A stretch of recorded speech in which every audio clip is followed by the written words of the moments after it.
اب میں ملتمس ہوں عالمی مجلس تحفظ ختم نبوت کراچی کے امیر حضرت مولانا محمد اعجاز مصطفیٰ صاحب دامت برکاتہم کی خدمت میں کہ وہ آپ حضرات کے سامنے خطبہ استقبالیہ پیش فرمائیں گے۔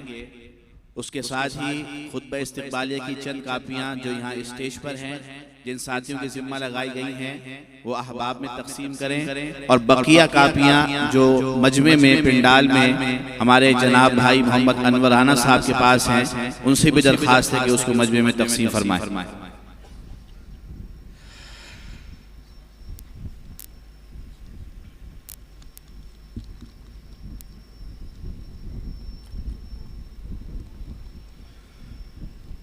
بسم اللہ الرحمن الرحیم۔ علماء کرام، مشائخ عظام و زعماء ملت، السلام علیکم ورحمۃ اللہ وبرکاتہ۔ آج کی اس عظیم الشان فقید المثال تحفظ ختم نبوت کانفرنس کو رونق بخشنے والے تمام علماء کرام، مشائخ عظام، قائدین اور سیاسی رہنماؤں اور کانفرنس میں شرکت کرنے والے تمام عاشقان رسول کو دل کی گہرائیوں سے خوش آمدید کہتا ہوں، اور آپ تمام حضرات کا شکریہ ادا کرتا ہوں کہ آپ نے اپنی تمام مصروفیات کو ایک طرف رکھتے ہوئے دور دراز علاقوں سے سفر کر کے اس کانفرنس میں شرکت کر کے اس کو کامیابی سے ہمکنار کیا اور ہماری عزت افزائی فرمائی۔ اللہ تعالیٰ آپ سب کی حاضری کو قبول فرمائے اور اپنی شان کریمی کے مطابق آپ کو جزائے خیر عطا فرمائے۔ اس موقع پر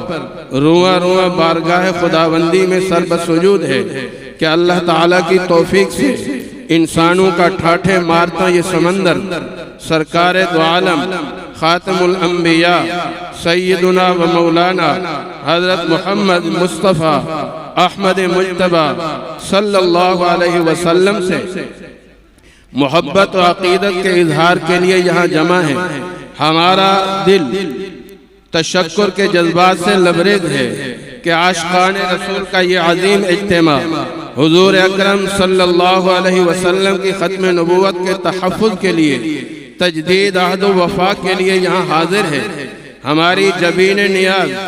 اللہ رب العزت کے حضور خم ہے کہ ہم سب آج یہ عزم لے کر آئے ہیں کہ اپنا تن من دھن سب آقا نامدار سرور دو عالم صلی اللہ علیہ وسلم کی عزت و ناموس کے لیے قربان کر دیں گے، مگر آپ کی عزت و ناموس پر آنچ نہیں آنے دیں گے۔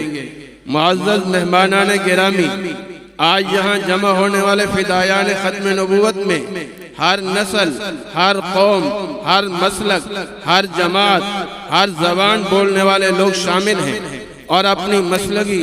قومی اور لسانی شناخت اور پہچان مٹا کر صرف اور صرف حضور اکرم صلی اللہ علیہ وسلم کے امتی ہونے کی حیثیت سے یہاں جمع ہے، کیونکہ حضور اکرم صلی اللہ علیہ وسلم سے محبت کا رشتہ وہ مضبوط رشتہ ہے جس کے سامنے ہر تفریق، ہر فرق اور ہر امتیاز مٹ جاتا ہے۔ ویسے بھی عقیدہ ختم نبوت کا تحفظ کسی ایک فرد، ایک جماعت، ایک تنظیم کا کام نہیں، بلکہ پوری امت مسلمہ کی ذمہ داری ہے کہ وہ اس عقیدہ کی حفاظت کرے۔ حاضرین مجلس، اسلام کی بنیاد کلمہ طیبہ پر ہے۔ اس کلمے کے دو جز ہیں، اللہ تعالیٰ کی وحدانیت کا اقرار اور حضرت محمد رسول اللہ صلی اللہ علیہ وسلم کی رسالت کا اعتراف و اقرار۔ اس اعتراف و اقرار کا لازمی نتیجہ یہ ہے کہ جس طرح اللہ تعالیٰ کے سوا کسی مدعی الوہیت کا وجود ناقابل برداشت ہے، اسی طرح حضرت محمد رسول اللہ صلی اللہ علیہ وسلم کے بعد کسی مدعی نبوت کا بساط نبوت پر قدم رکھنے کی جرات کرنا بھی لائق تحمل نہیں۔ یہی عقیدہ ختم نبوت کہلاتا ہے جس پر آج تک امت مسلمہ قائم رہی ہے۔ جو لوگ لا الہ الا اللہ محمد الرسول اللہ کے ایمان و اقرار سے سرشار ہو کر نور ایمان سے منور ہو چکے ہیں اور اسلامی برادری کا حصہ ہونے پر فخر کرتے ہیں، ان پر یہ ذمہ داری عائد کی گئی ہے کہ وہ مشرکوں کی سرکوبی کے ساتھ رسول اللہ صلی اللہ علیہ وسلم کے باغیوں کے خلاف بھی سینہ سپر ہو جائیں اور جھوٹے مدعیان نبوت کے طلسم کو پاش پاش کر کے رکھ دیں۔ اسی ذمہ داری کا نام تحفظ ختم نبوت ہے۔ چونکہ اس عقیدے کا تحفظ دین کی اساس اور بنیاد ہے، عقیدہ ختم نبوت ہے تو ہمارا دین محفوظ ہے، عقیدہ ختم نبوت ہے تو قرآن محفوظ ہے، عقیدہ ختم نبوت ہے تو دین کی تعلیمات محفوظ ہیں۔ اگر یہ عقیدہ باقی نہیں رہتا تو پھر نہ دین باقی رہے گا، نہ اس کی تعلیمات اور نہ قرآن باقی رہے گا۔ بعد میں آنے والے ہر نبی کو دین میں تبدیلی اور تنسیق کا حق ہوگا، اس لیے اس عقیدے پر پورے دین کی عمارت قائم ہے۔ اسی میں امت کی وحدت کا راز مضمر ہے۔ یہی وجہ ہے کہ جب کبھی کسی نے اس عقیدے میں نقب لگانے کی کوشش کی یا اس مسئلے سے اختلاف کرنے کی کوشش کی، اسے امت مسلمہ نے سرطان کی طرح اپنے جسم سے علیحدہ کر دیا۔ اس لیے ختم نبوت کا تحفظ یا بالفاظ دیگر منکرین ختم نبوت کا استیصال دین ہی کا ایک حصہ ہے۔ مسلمانوں نے ہمیشہ اسے اپنا مذہبی فریضہ سمجھا ہے۔ امت نے ہر دور میں اپنا یہ فریضہ احسن طریقے سے انجام دیا اور اس فریضے کی ادائیگی میں کسی کوتاہی اور غفلت کی مرتکب نہیں ہوئی۔ محترم حاضرین مجلس، حریم نبوت کی پاسبانی اور عقیدہ ختم نبوت کے تحفظ کی نگہبانی ہر مسلمان کا دینی اور ملی فریضہ ہے، اور مسلمانوں نے کسی بھی دور میں کبھی بھی اس فریضہ سے غفلت نہیں برتی۔ حضور اکرم صلی اللہ علیہ وسلم کے زمانہ میں اسود عنسی اور صدیق اکبر رضی اللہ عنہ کے دور خلافت میں مسلمہ کذاب کو کیفر کردار تک پہنچانے سے لے کر آج تک جب کبھی کسی نے نبوت کا جھوٹا دعویٰ کر کے ردائے ختم نبوت کو تار تار کرنے کی کوشش کی تو امت مسلمہ نے اس کا مقابلہ کر کے اس کوشش کو ناکام بنا دیا۔ حضور اکرم صلی اللہ علیہ وسلم کے زمانے سے آج تک ایک واقعہ بھی ایسا نہیں بتایا جا سکتا کہ کسی نے نبوت کا دعویٰ کیا ہو اور مسلمانوں نے اس پر خاموشی اختیار کی ہو۔ چونکہ یہ خطبہ استقبالیہ طویل ہے اور آخر میں کراچی کی خدمات اس عقیدہ ختم نبوت کے تحفظ کے لیے میں اسے پڑھ دیتا ہوں، اور باقی یہ مقررین یہی باتیں فرما رہے ہیں جو اس خطبہ استقبالیہ میں موجود ہیں۔ یہ صفحہ 12 ہے۔ قادیانیوں نے 17-18 مئی 1953 کو جہانگیر پارک کراچی میں جلسہ عام کا اعلان کیا اور اپنے اسلام کو زندہ اسلام سے تعبیر کیا تو اہل کراچی نے خواجہ ناظم الدین کو 50 تار بھیجے۔ وفود نے ملاقات کر کے اپنی تشویش کا اظہار کیا۔ ان حالات کو دیکھتے ہوئے خواجہ ناظم الدین نے سر ظفر اللہ کو جلسے میں جانے سے منع کیا، مگر ظفر اللہ نے یہ کہہ کر خواجہ ناظم الدین کی بات ماننے سے انکار کر دیا کہ میں وزارت چھوڑ سکتا ہوں مگر جلسہ نہیں چھوڑ سکتا، اور وہ لوہے کی ٹوپی پہن کر پولیس کی سنگینیوں کے پہرے میں جلسے میں پہنچا، مگر اہل کراچی نے یہ جلسہ درہم برہم کر کے رکھ دیا۔ اسلامیہ نے کراچی نے پولیس کا تشدد تو برداشت کیا، لیکن جلسہ درہم برہم کر کے جہاں اپنی غیرت ایمانی کا ثبوت دیا وہاں قادیانیوں کے تابوت میں ایک کیل بھی ٹھونک دی۔ 2 جون 1953 کو مولانا لال حسین اختر کی مساعی سے تھیوسوفیکل ہال کراچی میں آل مسلم پارٹی کانفرنس کا اہتمام ہوا، جس میں پہلی مرتبہ 3 مطالبات رکھے گئے۔ قادیانیوں کو غیر مسلم اقلیت قرار دیا جائے۔ نمبر 2، چودھری ظفر اللہ خان کو وزارت خارجہ کے عہدے سے علیحدہ کیا جائے۔ نمبر 3، تمام کلیدی اسامیوں سے قادیانی افسروں کو ہٹایا جائے۔ 16، 17، 18 جنوری 1953 کو کراچی میں عظیم الشان تاریخی اجتماع ہوا، جس میں ملک بھر کے جید علماء کرام، مشائخ اعظام اور سیاسی رہنماؤں نے خطاب کیا۔ اسی جلسے میں تحریک چلانے کے لیے راست اقدام کا فیصلہ کیا گیا۔ 24 فروری 1953 کو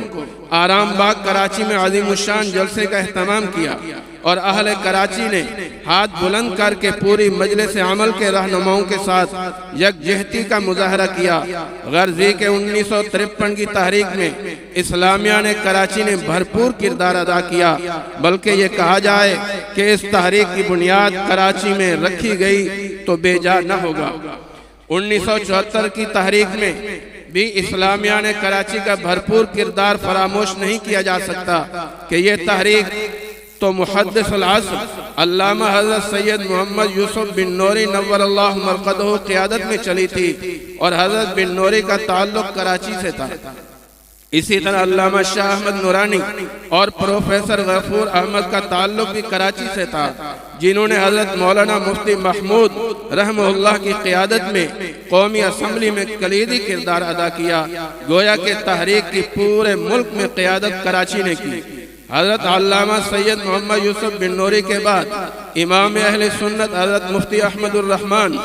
اور ان کے بعد حضرت مولانا محمد یوسف لدھیانوی شہید کی نائب امیر کی حیثیت سے عقیدہ ختم نبوت کے تحفظ کے لیے محنتیں، مساعی جمیلہ اور کوششیں آب زر سے لکھنے کے قابل ہیں۔ حضرت لدھیانوی رحمہ اللہ کی شہادت کے بعد جب حضرت مولانا خواجہ خان محمد رحمہ اللہ کے حکم پر مفتی محمد جمیل خان شہید حضرت سید نفیس شاہ الحسینی کی خدمت میں حضرت امیر مرکزیہ کا پیغام لے کر گئے کہ اب آپ مجلس کی نائب امارت کی ذمہ داری سنبھالیں،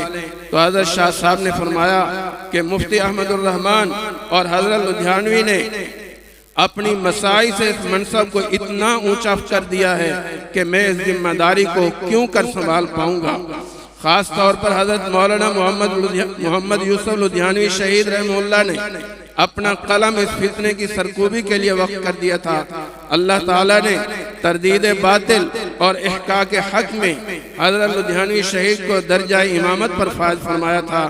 خصوصاً تردید قادیانیت میں ان کی خدمات رہتی دنیا تک امت کی رہنمائی کرتی رہیں گی۔ آپ نے مسئلہ قادیانیت کو ایک اچھوتے انداز اور ایسے عام فہم انداز میں سمجھایا کہ عام سے عام آدمی کے لیے بھی یہ مسئلہ سمجھنا آسان ہو گیا۔ آپ کے قلم و زبان سے اس موضوع پر متعدد رسائل و خطبات صادر ہوئے جو تحفہ قادیانیت کے نام سے 6 جلدوں میں شائع ہوئے۔ شہید اسلام حضرت مولانا محمد یوسف لدھیانوی رحمہ اللہ کے خلیفہ اجل اور جانشین حضرت مولانا سعید احمد جلال پوری شہید رحمہ اللہ نے بھی اپنے شیخ کے نقش قدم پر چلتے ہوئے عقیدہ ختم نبوت کے تحفظ کو اپنی زندگی کا مشن بنا لیا، اور اپنی تحریر و تقریر کے ذریعے اس کی حفاظت کی۔ فتاوی ختم نبوت کو جمع کیا جو 3 جلدوں میں شائع ہوئے۔ اس موضوع پر متعدد رسائل آپ کے قلم سے نکلے۔ حضرت مولانا محمد یوسف لدھیانوی شہید ہی کی تربیت یافتہ 2 عظیم ہستیاں مفتی محمد جمیل خان شہید اور حضرت مفتی نظام الدین شامزئی شہید رحمہم اللہ کی بھی ختم نبوت کے لیے عظیم الشان اور ناقابل فراموش خدمات ہیں۔ حضرت مولانا ڈاکٹر عبدالرزاق اسکندر نور اللہ مرقدہ کے دور امارت فروری 2015 سے جون 2021 میں مجلس تحفظ ختم نبوت نے نمایاں کارنامے انجام دیے۔ مذکورہ بالا تمام حضرات کا تعلق کراچی سے تھا، اور موجودہ نائب امیر حضرت مولانا سید سلیمان یوسف بن نوری الحسینی مدد ذلہ بھی کراچی سے تعلق رکھتے ہیں۔ اس طرح اسلامیہ نے کراچی نے ہر دور میں تحفظ ختم نبوت کا فریضہ آسان انداز میں انجام دیا۔ آج بھی میں کراچی کے تمام غیور مسلمانوں کی طرف سے نمائندگی کرتے ہوئے اپنی مرکزی قیادت اور تمام علماء کرام مشائخ اعظام کو یقین دہانی کراتے ہوئے اس عزم کا اظہار کرتا ہوں کہ آقا نامدار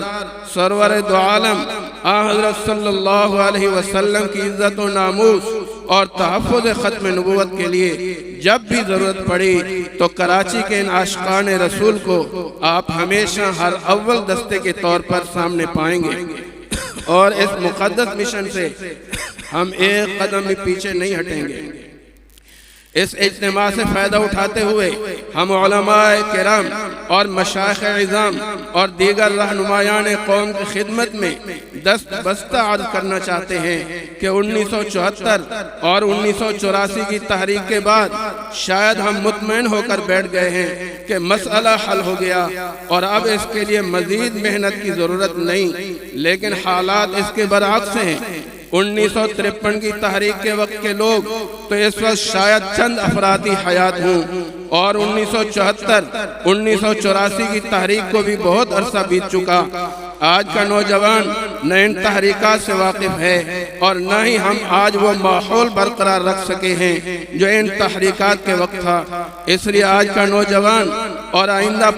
پروان چڑھنے والی نسلیں اس فتنے سے آگاہ ہی نہیں ہیں، جبکہ قادیانیوں نے اپنا طریقہ کار بھی تبدیل کر لیا ہے۔ وہ اپنے حقوق کا رونا رو کر گمراہی پھیلانے میں لگے ہوئے ہیں۔ اس سلسلے میں انہوں نے عالمی اداروں کا سہارا لیا ہوا ہے، لہذا موجودہ دور کی صورتحال کو سامنے رکھ کر نئے سرے سے اپنی ترجیحات قائم کرنے اور مسلسل امت مسلمہ کو اس فتنہ سے آگاہ کرنے کی ضرورت ہے۔ اس میں مرکزی کردار علماء کرام، مشائخ عظام اور رہنمایان قوم ادا کر سکتے ہیں۔ قادیانیوں کی پشت پناہی کرنے والے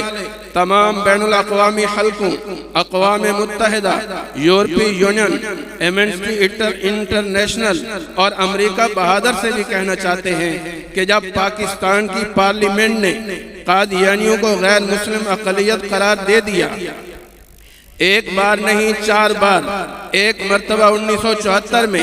دوسرا جب جنرل محمد ضیاء الحق نے 1984 میں آرڈیننس پاس کیا اور بعد میں پارلیمنٹ نے متفقہ طور پر اس کی منظوری دی، تیسری مرتبہ جناب سید یوسف رضا گیلانی کے دور میں پارلیمنٹ نے پورے دستور پر نظر ثانی کی اور میاں رضا ربانی کی سربراہی میں کمیٹی نے طے کیا کہ دستور میں ختم نبوت سے متعلقہ دفعات جو کی تو بحال رہیں گی، تو پارلیمنٹ نے اس کی توثیق کرتے ہوئے قادیانیوں کی سابقہ دستوری حیثیت بحال رکھی۔ چوتھی مرتبہ جب انتخابی قواعد و ضوابط میں ترامیم کے متنازع بل سے یہ مسئلہ پھر اٹھ کھڑا ہوا تو پوری پارلیمنٹ نے اس پر غور و خوض کے بعد متفقہ اعلان کیا کہ قادیانیوں کی حیثیت وہی رہے گی جو 1974 کی پارلیمنٹ نے طے کی تھی۔ مختلف مواقع پر عوام کے ووٹوں سے منتخب ہونے والی پارلیمنٹ نے 4 مرتبہ اس قومی فیصلے کا اعلان کیا۔ دنیا میں ہر جگہ کسی بھی ملک میں ہونے والے دستوری فیصلوں کا احترام کیا جاتا ہے، تو عالمی برادری اس فیصلے کو تسلیم نہ کرنے پر کیوں مصر ہے، جبکہ عالم اسلام کے تمام ادارے اور تمام دارالافتاء ان کے کفر پر فتاوی جاری کر چکے ہیں۔ جس عدالت میں ان کا مقدمہ گیا، تقریباً تمام عدالتوں کے فیصلے موجود ہیں کہ قادیانی مسلمانوں سے علیحدہ ایک قوم ہے، اور خود قادیانی بھی اپنے آپ کو مسلمانوں سے علیحدہ گردانتے ہیں، تو پھر ان کو مسلمانوں میں شامل کیے جانے پر اصرار سمجھ سے بالا تر ہے۔ ایک طرف تقریباً 1 ارب سے زائد مسلمان ہیں اور دوسری طرف چند لاکھ قادیانی، مگر عالمی برادری اس عظیم اکثریت کے مقابلے میں چند افراد کو اہمیت دیتی ہے جو سمجھ سے بالا تر ہے۔ عالمی برادری کو اپنی روش پر غور کرنا بلکہ اسے تبدیل کرنا چاہیے۔ اس اجتماع کی وساطت سے ہم قادیانیوں سے کہنا چاہتے ہیں کہ ایک نئی نبوت کے ماننے کے بعد تم نے اپنا راستہ خود مسلمانوں سے علیحدہ کر لیا ہے، اور اس کا تم خود بھی اقرار کرتے ہو۔ اس لیے تمہارے لیے 2 ہی راستے ہیں۔ اگر تم اس نئی نبوت کے ماننے پر بضد ہو تو اپنے آپ کو مسلمانوں سے علیحدہ قوم اور اپنے آپ کو غیر مسلم اقلیت تسلیم کر لو، مسلمانوں میں گھسنے کی ناکام کوشش مت کرو، اور اگر اپنے آپ کو مسلمانوں سے شمار کرنا چاہتے ہو تو راستہ کھلا ہے۔ مرزا غلام احمد کی نبوت کا انکار کر کے خاتم الانبیاء حضور اکرم صلی اللہ علیہ وسلم کے دامن سے وابستہ ہو جاؤ، بلکہ ہم انتہائی دل سوزی اور اخلاص کے ساتھ تمام قادیانیوں کو دعوت دیتے ہیں کہ تم ایک طویل عرصہ سے دجل و تلبیس کی دلدل میں دھسے ہوئے ہو، غلط تعویلات کر کے تم خود تذبذب کا شکار ہو۔ آؤ سچے دل سے اسلام کے دامن عافیت اور خاتم المرسلین صلی اللہ علیہ وسلم کی چادر رحمت کے سائے میں آ کر سکون حاصل کرو۔ مسلمان تمہیں سینے سے لگانے کے لیے تیار ہیں۔ عوام سے کہنا چاہتے ہیں کہ آپ نے آج تک عقیدہ ختم نبوت کا تحفظ کیا ہے اور قادیانیوں سے متعلق آئینی دفعات پر پہرا دیا ہے۔ یہی وجہ ہے کہ عالمی اداروں کے تمام تر زور صرف کرنے اور قادیانیوں سے ہمدردی رکھنے والے تمام اداروں کی سر توڑ کوشش کے باوجود نہ قادیانی اپنی کسی سازش میں کامیاب ہو سکے اور نہ کسی کو ان آئینی دفعات کو ختم کرنے کی ہمت ہوئی۔ بس ہمیشہ بیدار رہو، اسی طرح ختم نبوت کی پاسبانی کا فریضہ انجام دیتے رہو اور چوکنا ہو کر چوکے داری کرتے رہو تاکہ کوئی قزاق ختم نبوت کے عقیدہ میں نقب زنی کرنے میں کامیاب نہ ہو۔ ایک بار پھر آپ تمام حضرات کا شکریہ ادا کرتا ہوں، خاص طور پر ان تمام رفقا کارکنان ختم نبوت کا جنہوں نے اس کانفرنس کی کامیابی کے لیے دن رات محنت کی۔ اللہ تعالیٰ ان تمام حضرات کو جزائے خیر عطا فرمائے، آمین۔ وصلی اللہ تعالیٰ علی خیر خلقہ سیدنا محمد وعلی آلہ وصحبہ اجمعین، والسلام علیکم ورحمۃ اللہ وبرکاتہ۔